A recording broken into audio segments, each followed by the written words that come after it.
Hey everyone, Scott here, aka SANspotter, and I am back with another tech video for you today, only because I'm feeling very creative at the moment, but unfortunately I am clean out of aviation content.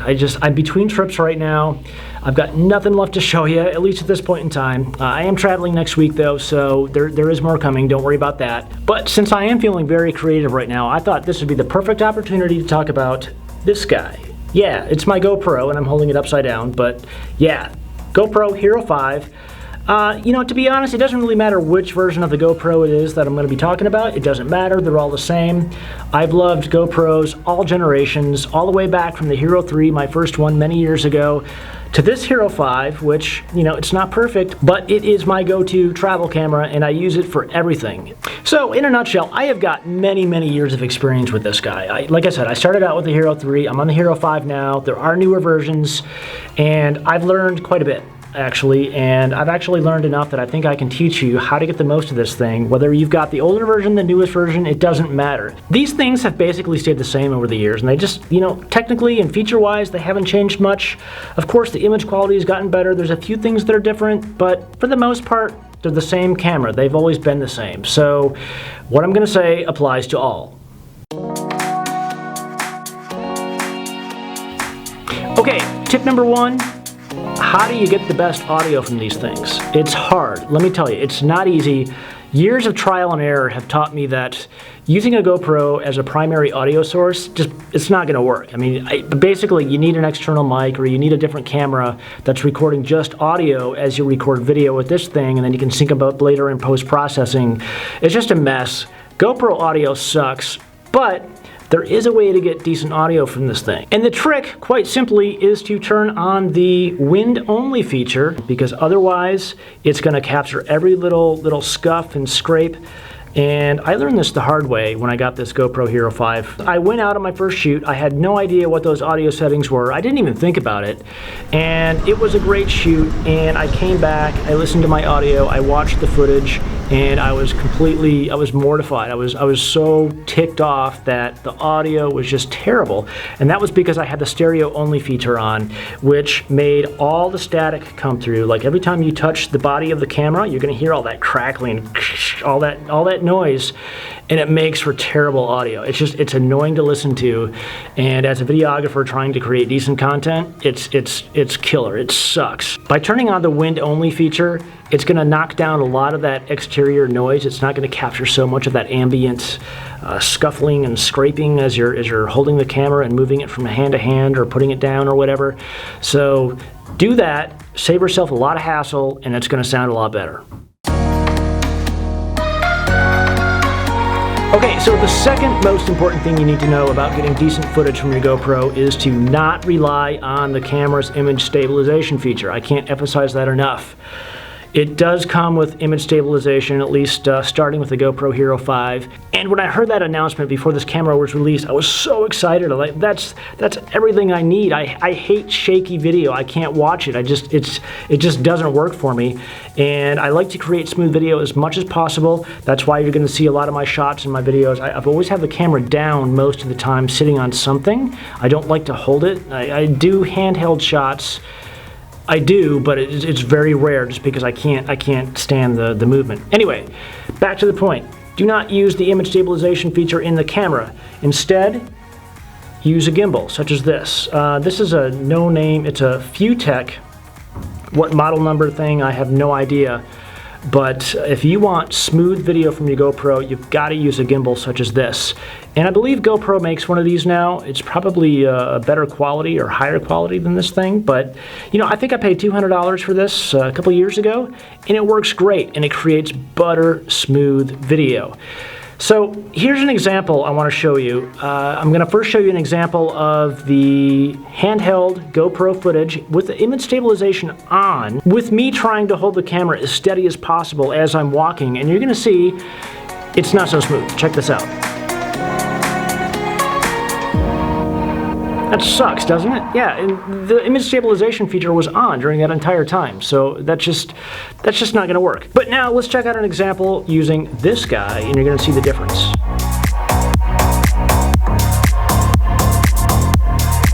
That's pretty smooth, isn't it? So this is the way to go, definitely, if you want to take your videos to the next level. Just overall increase quality, production value, all that good stuff.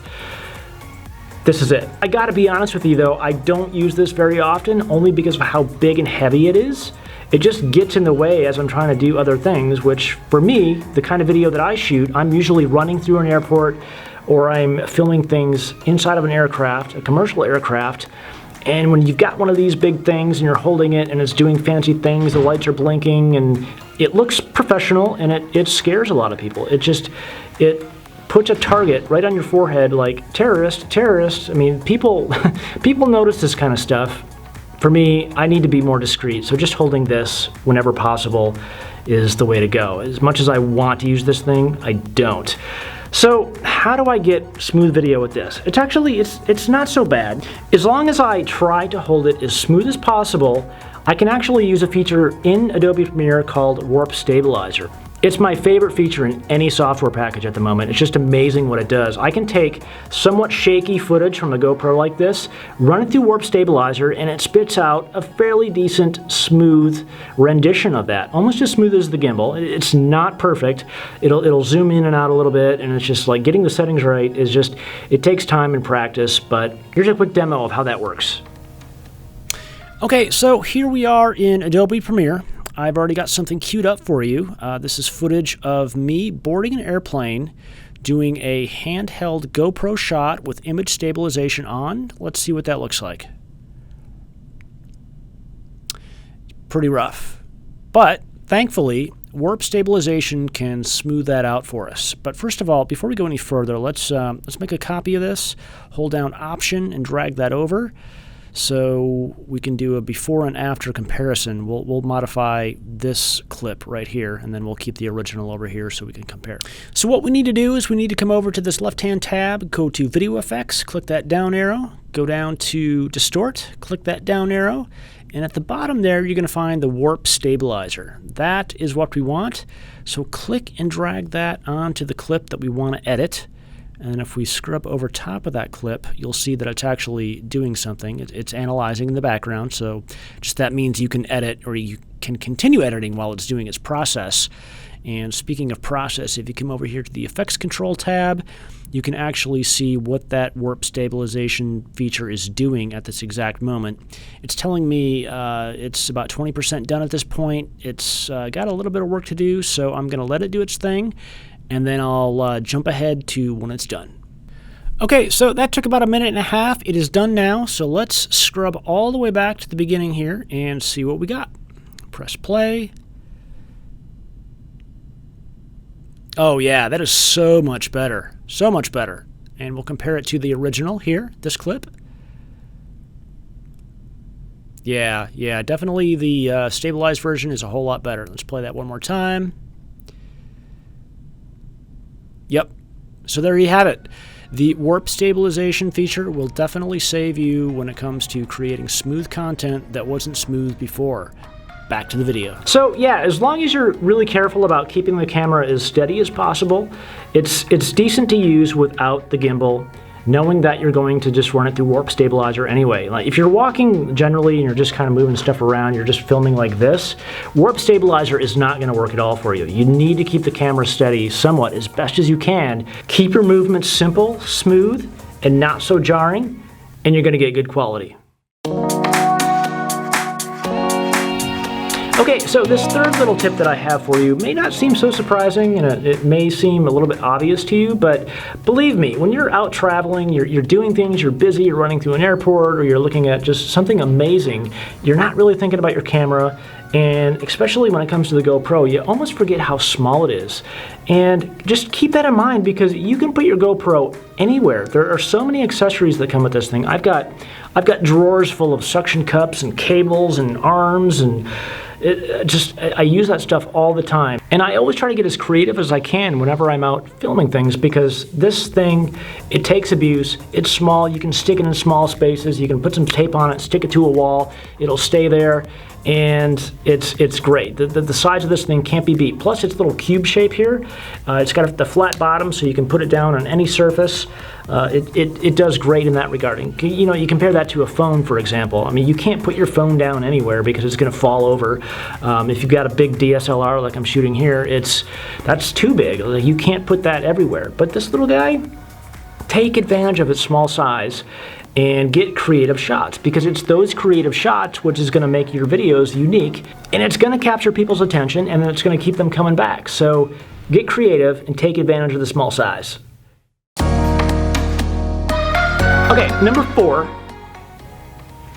This tip is along the same lines as the point that I just made about the small size, and that is to take advantage of that small size and use it as a B-roll camera that records everything that you're doing. And I literally mean everything. If you go somewhere, you move to a new spot, press record, put it down, let it record the entire scene with you in it, or your friends, or whatever is going on. Let it record that content that you can later return into awesome B-roll. It could be a time lapse, it can be a secondary camera. And the great thing is the GoPro, it runs itself, it's durable, it can be rained on, so you can just set it and forget it. Let it record until the battery dies, and you're gonna get great secondary footage, great B-roll. And we all know how much fun B-roll can be, so definitely take advantage of that.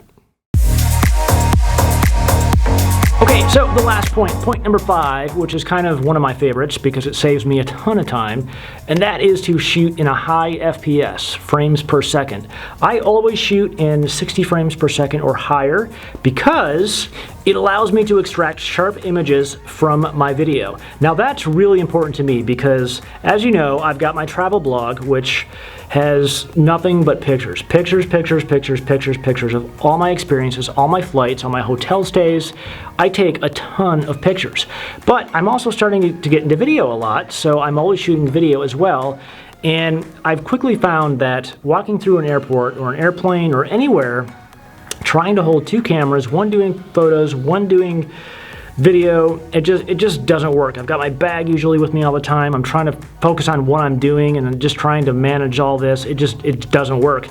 So if I shoot at a high FPS, 60 or higher with my GoPro, I can record whatever I want, knowing that I can go back in later and extract high-res, sharp photos. And I don't have to worry about taking photos. I can just focus on the video of whatever I want, whatever I'm shooting, and then the photos just basically kind of take care of themselves. It just comes after the fact. So you can't really do that with 30 FPS or 24 FPS because when you try to extract still frames from those low frame rates, it's blurry. It's very rare to get a sharp, clean shot unless you're holding the camera completely still and you've got tons of good light. But 60 or higher is the way to go. GoPros are great because they shoot really high FPS. I mean, you can crank it up to 240, I believe, in the GoPro Hero 5. Don't quote me on that, but as the years go on, it's just going to get better and better. And it's great because it saves me a ton of time. I don't have to carry 2 cameras. I can just shoot with this 60 FPS at 4K, and I just know that I'm getting good photos along the way. So that's awesome.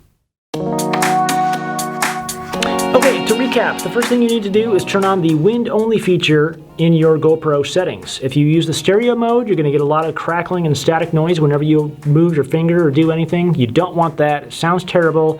Use the wind-only mode, and then your GoPro audio is going to sound a lot better. Number 2, do not use the image stabilization feature in your GoPro. It sucks. Instead, hold the camera as steady as possible and run it through Warp Stabilizer in Adobe Premiere Pro, or use a gimbal. Either one of those 2 ways will work. Take your pick. What the f are they doing out there? Number 3, take advantage of its small size and put it in unconventional spots. Number 4, this is your B-roll machine. It should be recording everything you do. Everything. And number 5, shoot 60 FPS or better because it's going to allow you to extract high-res, sharp images from your video footage. So there you have it. I hope that was helpful to you. If you've already got a GoPro and you've been struggling with it, or you're thinking about getting a GoPro, those are just the things that I've learned about having one over the past few years, and it takes some time to get used to, but once you get all the settings nailed and you figure out how to use this thing, it's an amazing device that you're never going to want to leave home without. Anyway, I hope you didn't mind me taking a little break from my normal aviation videos, but like I said at the beginning, I promise that content is coming back very soon. I just need to fly somewhere, and it is happening next week, so there'll be a video probably another, a week or so after that. So aviation videos are what I love doing. There's definitely more of that content coming, but if you do like these little tech videos, let me know. I mean, if you hate them too, I'd love to know that as well. Give it a big thumbs down if you don't mind. I need to know, because if you don't like this kind of content, I won't do it. Thanks for watching. I appreciate it, and we'll catch you in the next one.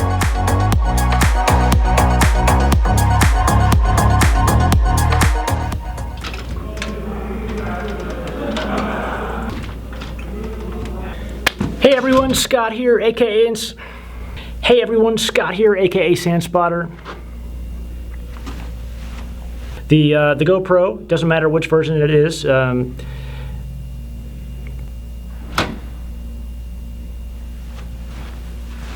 I want to create, but I've got nothing to